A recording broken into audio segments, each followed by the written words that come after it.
Bienvenidos a una emisión más de La Voz del UGED. En esta ocasión nos acompaña el doctor Alexander Chaya, investigador de la Facultad de Ciencias Biológicas del UGED.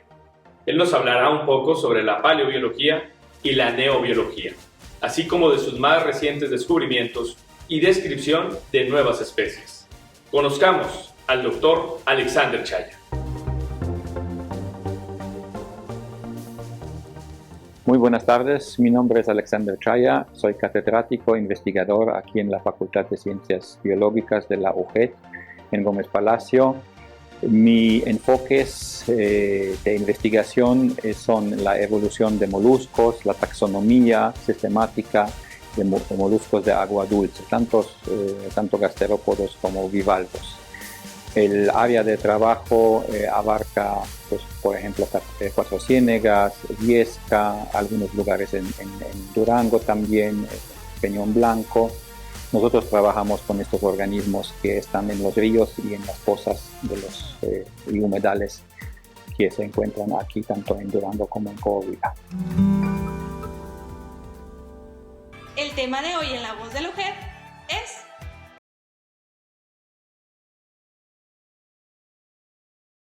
Iniciamos, nos encontramos ya con el doctor Alexander Chaya.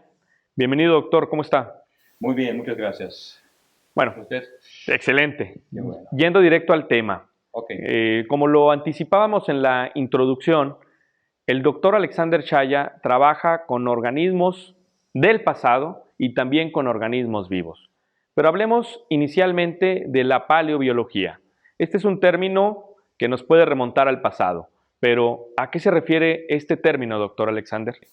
Bueno, la paleobiología es realmente lo mismo que es la biología, pero nosotros, los paleobiólogos, trabajamos con organismos que ya cumplieron su ciclo de vida, para decirlo así, y tenían la buena suerte, entre comillas, de ser fosilizados o ser preservados en los estratos, ¿sí? Así que nosotros hacemos realmente lo mismo que un biólogo, ahorita platicamos también de eso, pero con organismos ya muertos, fosilizados, preservados en los estratos que descubrimos. Esto es en rasgos muy generales lo que significa la paleobiología. Al escuchar más bien la palabra paleobiología o paleo, generalmente pensamos en organismos grandes, de gran tamaño, como dinosaurios o mamuts, o organismos de los cuales podemos encontrar fósiles de esa manera. Pero usted trabaja con organismos pequeños. ¿Es así el caso o abarca este tipo de animales grandes como los mencionaba hace un momento? Este es realmente un problema porque normalmente la gente asocia a un paleontólogo o un paleobiólogo casi siempre con un dinosaurio, ¿sí? Porque eso es lo que sale comunalmente en los medios de comunicación, en las televisiones.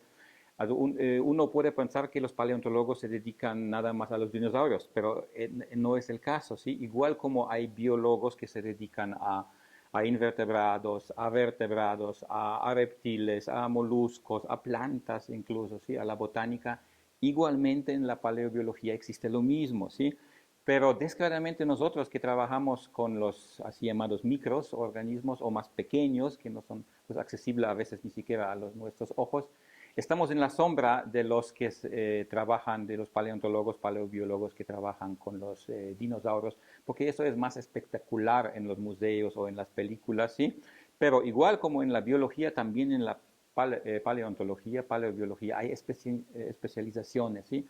Hay gente que trabaja con peces, en mi caso con moluscos, ¿sí? Con moluscos de agua dulce. Hay otra gente que trabaja con anfibios. Toda la gama de la biología también existe en la paleontología, pero no es tan visible, ¿sí? Así que esto es un problema de nosotros, pues no nos vendemos bien, ¿sí? No salimos, y por eso aprovecho también este espacio aquí para la divulgación, que también hay micropaleontología, ¿sí? Que trabaja con organismos muy pequeños, como los foraminíferos, diatomeas. Así, todo lo que hacen los biólogos, casi exclusivamente todo, también hacen los paleontólogos, pero es poco conocido. En ese sentido, siendo más específicos, ¿con qué tipo de organismos trabaja usted? Ya mencionó moluscos, pero ¿dónde los encuentra o cuáles son sus áreas de estudio? Originalmente yo trabajé casi toda mi vida profesional en la paleobotánica, pues con plantas, ¿sí? Pero como a veces en la vida sucede eso, sucedió 2014 aquí en la facultad que, por casualidad, de hecho, encontramos restos de moluscos, conchas, ¿sí? de gasterópodos y de bivalvos aquí en las dunas de Bilbao, fosilizados, de hecho, ¿sí? Y así empezó, digamos, eso fue mi entrada a la zoología, ¿sí? A los moluscos. Me enamoré desde inmediato en estos organismos, ¿sí? Y trabajamos algunos 4 o 5 años, los primeros 4 o 5 años, exclusivamente con fósiles, ¿sí? con restos de conchas, de moluscos aquí de la laguna, ¿sí? Del Pleistoceno, del tiempo de hielo y más antiguos también. Pero nos dimos cuenta más o menos en 2017 que pues estos organismos que nosotros investigamos de los estratos, los fósiles, sus primos, sus hermanos todavía viven, ¿sí? En los pocos lugares donde todavía tenemos agua, aquí en la laguna o cerca de la laguna, ¿sí? Y cambiamos y empezamos a trabajar también con los moluscos vivos, ¿sí? Y finalmente ahora, 2021, trabajamos incluso más con los vivos, ¿sí? Porque pues necesitan urgentemente estrategias de conservación, ¿sí? Estamos realmente documentando las extinciones de estos organismos ahora. Así que cambiamos de la paleobiología a la neobiología, como se llama realmente la biología de organismos recientes que todavía viven, y trabajamos más en los moluscos que todavía viven en Cuatro Ciénegas, por ejemplo. Ya desde hace muchos años trabajamos allá en las pozas de Cuatro Ciénegas. También en Durango, en varios lugares, en Peñón Blanco, ¿sí? En Viesca desde hace varios años trabajamos con subfósiles, así que organismos, más adelante vamos a hablar de eso, apenas se extinguieron hace 10, 15, 20 años, que pues ni se considera como organismos fósiles y tampoco como vivos, ¿sí? Estando entre los dos, subfósiles o subrecientes, llamamos estos organismos que apenas hace corto tiempo se extinguieron. Eso más o menos en estos lugares trabajamos con moluscos de agua dulce. Excelente, doctor. Haciendo esa transición que unirá la paleobiología con la neobiología, me gustaría preguntarle, ¿para qué estudiar los organismos que ya están extintos y cómo nos pueden ayudar para entender estos que todavía están vivos? Bueno, es una pregunta no tan difícil, vamos a tratar de contestarla corto. Hay varias razones para que nosotros estudiemos los organismos que ya no existen. Algunos no existen ya millones de años, como los dinosaurios y otros grupos. Pero una de las razones sería el conocimiento mismo, ¿sí? Así que también para aumentar el conocimiento humano, ¿sí? Esta parte llamamos ciencia básica. Nosotros queremos saber por puro interés, ¿sí? Qué organismos vivían antes. Pero también hay fines muy prácticos, ¿sí? Nos conviene investigar los organismos antiguos ya extintos por cuestiones evolutivas, ¿sí? Para entender los organismos que viven allá, que descienden de estos organismos que ya no están en el planeta, ¿sí? Más bien como fósiles nada más. Así que también hay causas evolutivas, preguntas evolutivas, ¿sí? Pero finalmente hay algo todavía más interesante que los dos que mencioné hasta ahora, que son fines de conservación, aunque podría parecer contradictorio, absurdo incluso, pero sí existe una subdisciplina de la paleobiología que se llama paleobiología de conservación, ¿sí? Y precisamente estos tipos de estudios realizamos desde 2019, ¿sí? ¿En qué consiste la paleobiología de conservación? Porque parece paradójicamente, ¿cómo vas a conservar algo que ya está extinto? Pues no tiene sentido, ¿no? Esta paleobiología de conservación tiene un objeto: investigar las faunas y floras del pasado para hacer propuestas para conservación de la fauna y flora del reciente que todavía vive. Mejor le doy un ejemplo, lo de 2019. Hicimos, por ejemplo, un estudio aquí de los moluscos, del río Nazas y río Agua Naval, y también de la laguna Mairán, de varios lugares secos, hoy secos. y hicimos un listado de los moluscos que hace 100, 200, 300 años estaban todavía aquí vivos, que se extinguieron apenas cuando se empezó a formar aquí la comarca lagunera como un sitio urbano, ¿sí? Y los resultados fueron realmente pues, muy dramáticos, ¿sí? Nos dimos cuenta que la fauna que hoy existe, la fauna de los moluscos en el río Nazas, Agua Naval y los pocos lugares donde todavía hay agua, en los pocos manantiales que existen todavía en la laguna, nada más tenemos un 15%, ¿sí? De la riqueza de los moluscos que teníamos hace 100, hace 200 años, ¿sí? Y eso es realmente un decline dramático, ¿sí?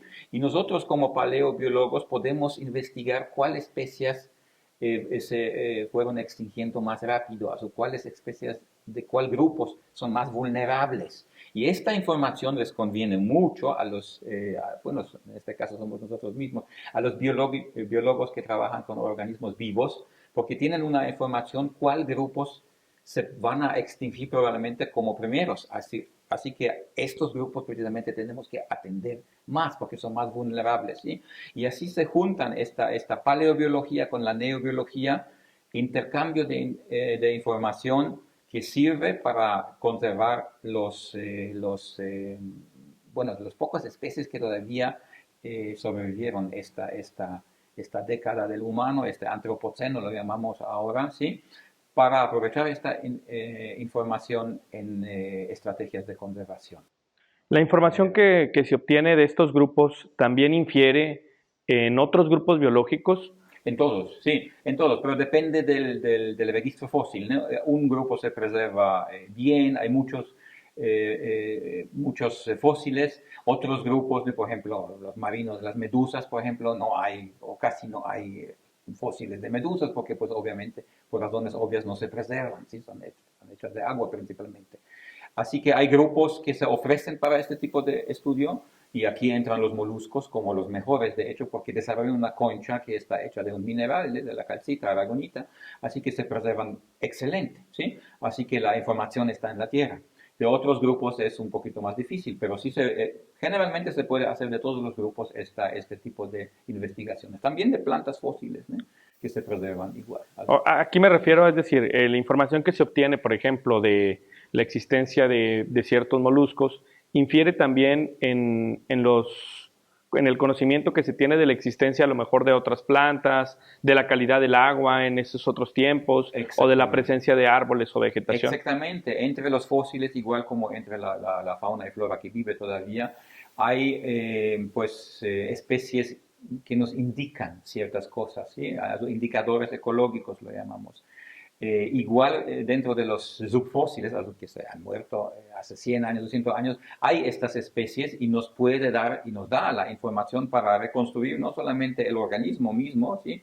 Su morfología, su anatomía, sino también todo el ecosistema completo. Esto es parte, de hecho, de nuestro trabajo, de una reconstrucción de estos ecosistemas hace 100 años para ver cómo se iban degradando, en este caso por el impacto antropogénico, por humanos, ¿sí? Porque estamos hablando aquí de la comarca lagunera. Exactamente, hay mucha información, no solamente la biológica, sino también la ecológica información en el registro fósil, que puede ser usada y es usada en la conservación de sitios recientes. Perfecto, doctor. Hablando de los estudios que han realizado, que ha realizado ya adscrito a la Facultad de Ciencias Biológicas, tenemos un antecedente de años anteriores al norte de Coahuila, en Sabinas. ¿Qué fue lo que se descubrió en Sabinas? Bueno, en Río Sabinas, en esta zona del estado de Coahuila, se realizó un proyecto más bien ecológico, ¿sí? Y nosotros aprovechamos la oportunidad de investigar los moluscos, lo que no sucedió hasta hoy en día, ¿sí? Es una región para moluscos totalmente desconocida, ¿sí? Así que hicimos realmente un estudio previo, ¿sí? Y nos sorprendió que, al contrario, aquí del río Nazas o el río Agua Naval, el río Sabinas contiene una gran variedad de moluscos todavía, ¿sí? Incluso una diversidad tan grande que lo llamamos en esta publicación, en este trabajo, un hotspot, de moluscos, de caracoles en este caso específico. Así que nos sorprendió que descubrimos allá, creo que fue más que 25 especies, ¿sí? Nada más de caracoles. Eso es extraordinario comparando que el río Nazas, siendo un río más grande que el río Sabinas y también el río Agua Naval, contiene hoy entre 5, 6, 7 especies, ¿sí? Así que es una diversidad mucho más grande.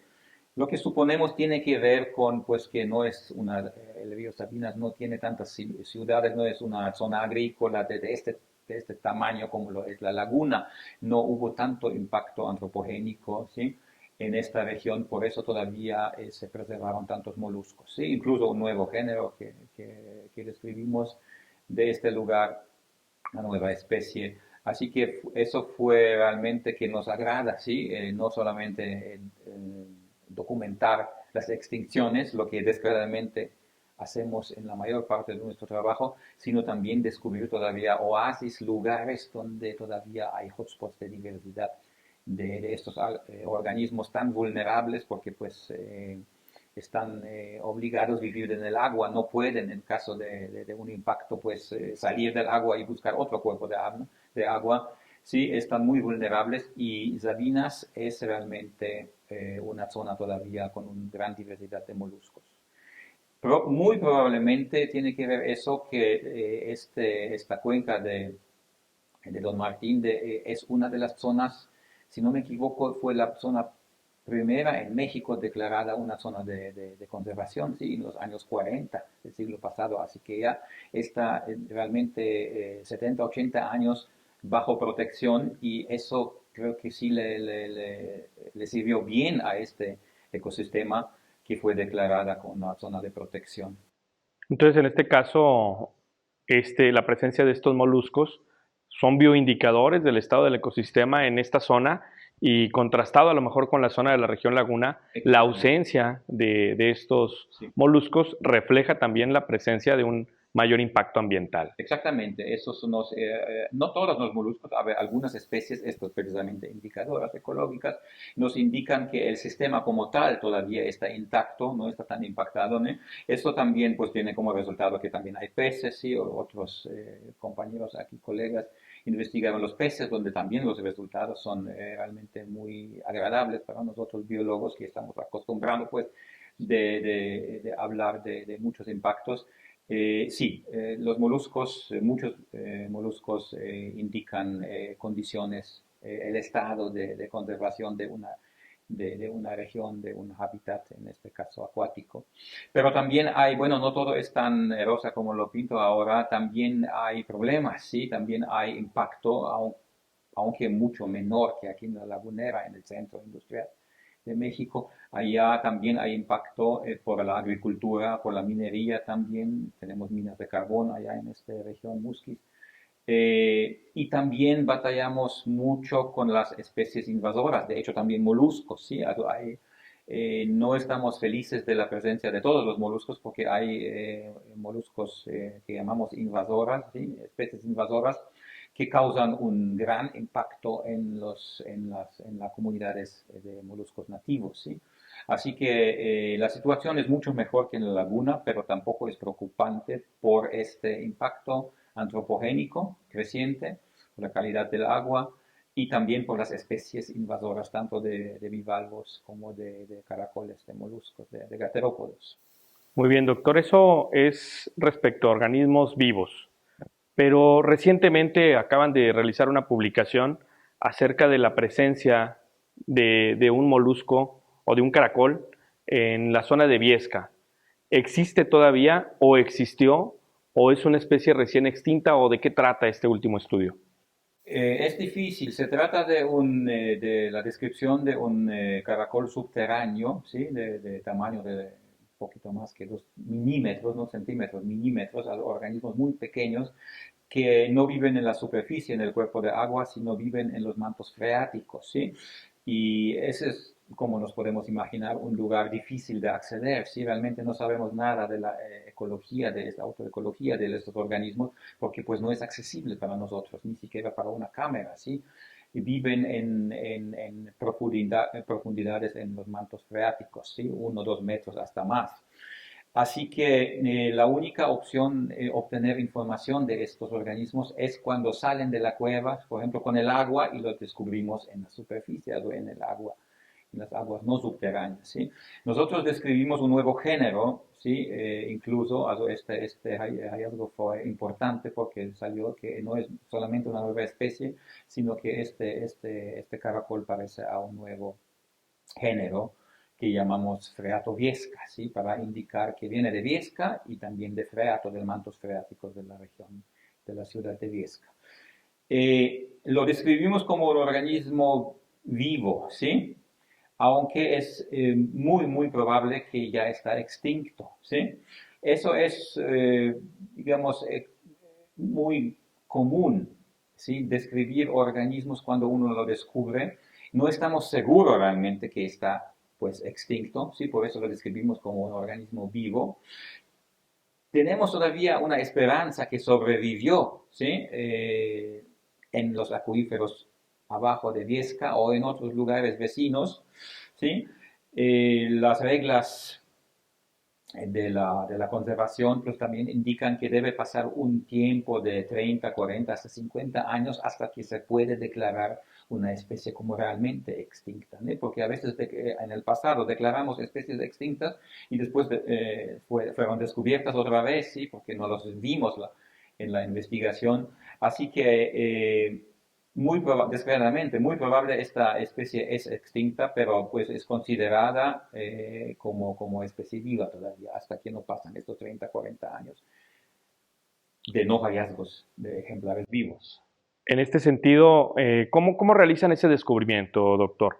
¿Aparece, bueno, lo detectan a través de un análisis de campo o alguien lo detectó, después se detecta, se trae al laboratorio, se cuenta con el instrumento o cómo se hace todo ese proceso de caracterización de una nueva especie o de caracterización de esta especie como la que encontraron en Viesca? Es precisamente como usted lo menciona, es un proceso largo que empieza con una salida de campo, ¿sí? Como generalmente los biólogos hacen y también los paleobiólogos igual.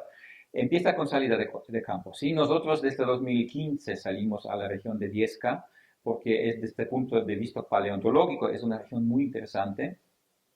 No tanto de punto de vista biológico, pero paleontológico que sí, porque allá teníamos 15 pozas, detectamos nosotros los 15 pozas que hasta 1960 todavía tenía agua, ¿sí? Entonces nos podemos imaginar la región de Viesca, ¿sí?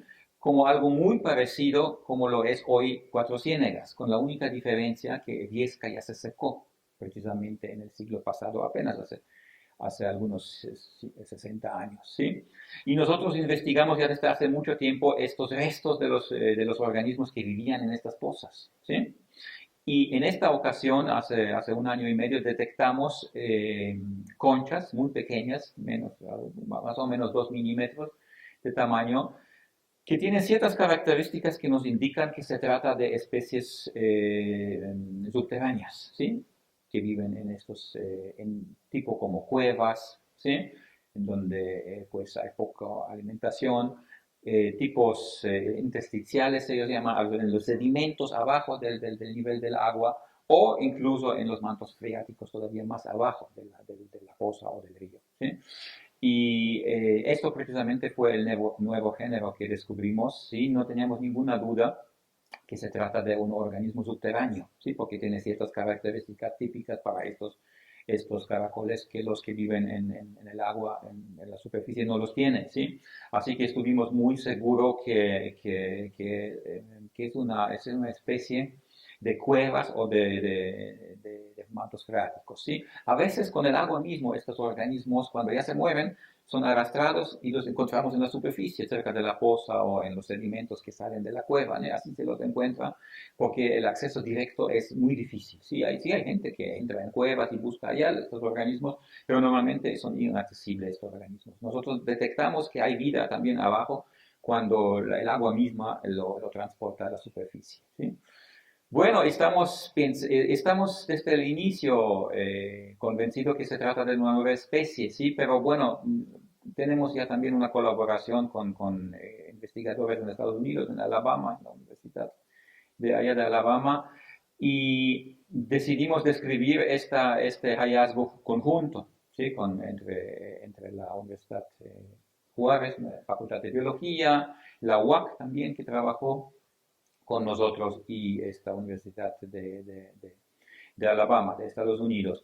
Y Nicholas Gladstone, este investigador, este doctor de Estados Unidos, pues finalmente nos convenció que esta especie es no solamente nueva, que es un nuevo género, ¿no? Yo estaba escéptico que si hay suficiente, digamos, características que justifican una erección de un nuevo género. En conjunto hicimos esta descripción. Sí, y pues nos pusimos de acuerdo que realmente es un nuevo género, no solamente una nueva especie, sino un nuevo género. Lo describimos, es un proceso como pues, natural, científico, que hay que mandarlos a una revista, cual tiene expertos, ellos lo revisan si realmente es una nueva especie o un nuevo género, ¿sí? Todo este proceso pues, de publicación pasó, y hace un mes salió esta publicación ahora en una revista especializada de vida subterránea, ¿sí? Entonces, en ese sentido, podemos decir, doctor, que ha tenido la suerte de en los últimos años ya descubrir dos nuevas, o describir más bien, dos nuevos géneros y especies. eh, Primero en el norte de Coahuila, en Sabinas, organismos vivos, Sí, y ahora en Viesca, este sí, posible organismo extinto, posiblemente extinto, sí. pero que pues aún puede estar presente. Exactamente. Usted se puede imaginar que pues nos agrada más describir especies que todavía viven, ¿eh? Como las de Sabinas. Pero bueno, desgraciadamente por este impacto que mencioné anteriormente, antropogénico aquí en la laguna, la regla es que describimos especies que apenas en los últimos 100 años se extinguieron, ¿sí? De hecho, en Viesca ya tenemos 6, 7 especies, si no me equivoco, 5 o 6 especies descritas, pero estos sí son extintas, ¿sí? Son especies fósiles, ¿sí? Eh, el problema es precisamente eso, ¿sí? Que cada vez el biólogo se convierte en un paleobiólogo, ¿sí? En mi caso personal fue al revés, yo me convertí de paleobiólogo en biólogo, pero desgraciadamente el impacto ambiental es de esta magnitud, que encontramos más especies pues, que se extinguieron en los últimos años, ¿sí? Porque desaparecen los cuerpos de agua, y con eso desaparecen todas las especies que habitaron en este lugar, ¿sí? Pero nos agrada, sin embargo, este hecho que todavía, como en Río Sabinas, encontramos hotspots que no fueron conocidos, ¿sí? Y los describimos, y eso sirve para pues, desarrollar pronto estrategias de conservación de estos sitios, aunque están protegidas, pero falta monitoreo, falta mucha investigación para conocer la ecología de estos organismos, conocer que la vulnerabilidad, ¿sí? Todo este aspecto ecológico sigue después de la descripción. Nosotros somos, digamos, como pioneros, nada más descubrimos y describimos una nueva especie, pero lo que sigue es realmente el trabajo biológico, ecológico, conocer la especie, conocer las poblaciones, cuántos hay, ¿sí? Si es endémica o no endémica. Toda esta parte es el trabajo de un biólogo o de otros biólogos que más tarde se van a dedicar a esta especie. Excelente, doctor. Muy interesante hablar sobre estos temas. Y para concluir, doctor, le pediría que nos invitara al público en general que le llama la atención la biología o esta área con la que usted trabaja a interesarse más por estos temas. ¿Qué tendría que hacer alguien que desconoce completamente de los organismos biológicos? ¿Qué tendría que hacer para involucrarse en estas áreas? Bueno, parte de nuestro trabajo, y yo expliqué más bien la parte de investigación, de la parte científica, pero también tenemos como empleados públicos, de hecho, tenemos una obligación también rendir cuentas a la sociedad, ¿sí? Porque finalmente es la sociedad que financia nuestro trabajo, y eso es una parte, es la otra parte de que estamos haciendo también, que debemos que hacer, que es la parte de la divulgación, ¿sí? Así nosotros hacemos, por ejemplo, aquí en la facultad, de hecho con usted, también y con otros colegas hicimos videos que están accesibles, ¿sí? en YouTube, los subimos al YouTube, que hablan del desierto chihuahuense, de las plantas, de los aves, de los moluscos, de la geología, ¿sí? Así que esto es una parte de la divulgación científica, se llama, ¿eh? Para rendir cuentas, para decir qué estamos haciendo aquí en nuestros laboratorios con este dinero que es el dinero pues, del Estado, ¿sí? Somos empleados públicos. Eso es una parte importantísima, ¿sí? Eso es la divulgación científica. Aparte de eso, nosotros organizamos también congresos, ¿sí? Organizamos pláticas, ¿sí? Las últimas incluso también subimos en Facebook. Así que hay que buscar un poquito, pero no es necesario buscar las revistas especializadas porque eso sí es difícil de acceso, de encontrarlos, pero hay que usar los medios de comunicación, ¿sí?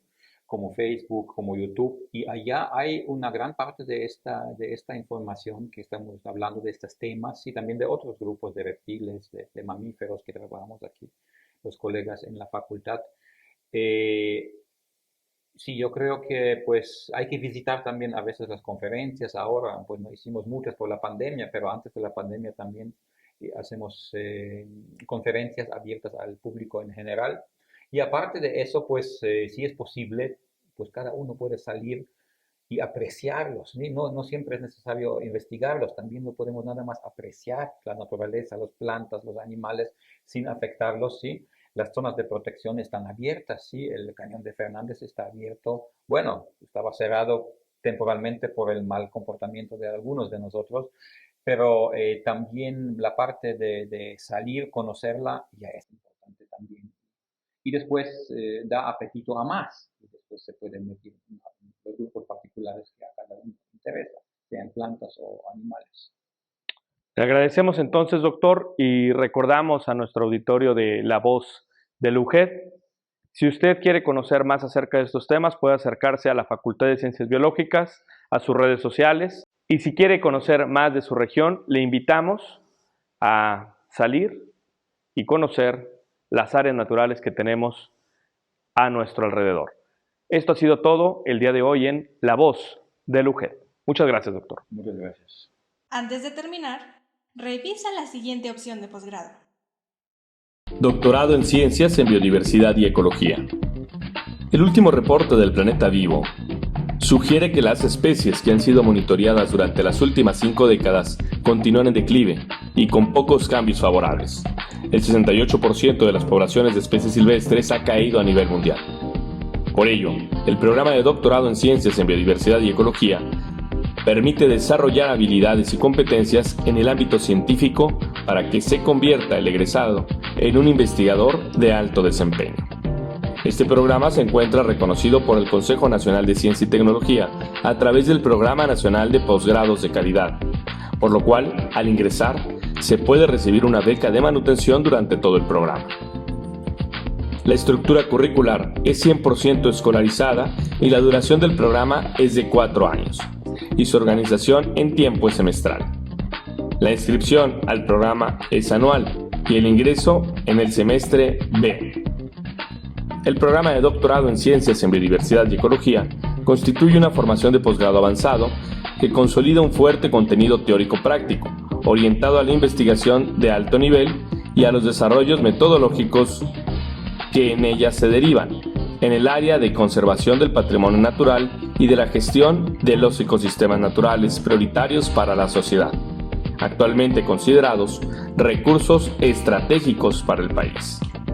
Para obtener el grado de doctor en ciencias, debes acreditar 150 créditos, distribuidos en 2 cursos obligatorios y 3 optativos, 7 seminarios de investigación, una estancia de investigación en otra institución, al menos una publicación de un artículo científico y la defensa de tu tesis de investigación. El proceso de admisión establecido en las respectivas convocatorias contempla los siguientes requisitos: promedio mínimo de maestría de 8.0, comprobante de TOEFL con un puntaje mínimo de 450 puntos, solicitud de admisión avalada por el director potencial del trabajo de tesis, examen de conocimientos, examen Ceneval, examen número 3 y otros documentos académicos. En este programa, el profesor investigador es un especialista de los contenidos que imparte. Por ello, el egresado del doctorado en Ciencias en Biodiversidad y Ecología será un gestor de la naturaleza con énfasis en la generación y aplicación del conocimiento, una persona con competencias profesionales que le permitan contribuir al conocimiento y conservación de la diversidad biológica, además de cooperar en la solución de problemas ecológicos derivados del proceso del desarrollo de la sociedad. Si deseas inscribirte, solicita información a la División de Estudios de Posgrado e Investigación de la Facultad de Ciencias Biológicas de la UJED.